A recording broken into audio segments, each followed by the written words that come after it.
Ayun guys, napakalakas po ng ulan.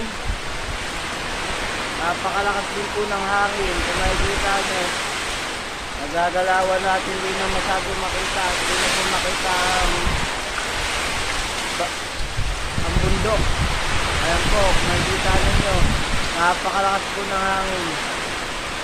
Ito po yung sa amin. Ayan po, napakalakas. Halos ang napakadilim na po.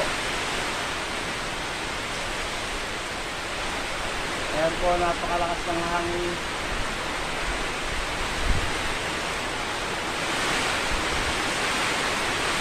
Makikita po ninyo, napakalakas po ng hangin na yan. Napakalakas sa bagyo. Hindi na po makita yung bundok sa sobrang lakas.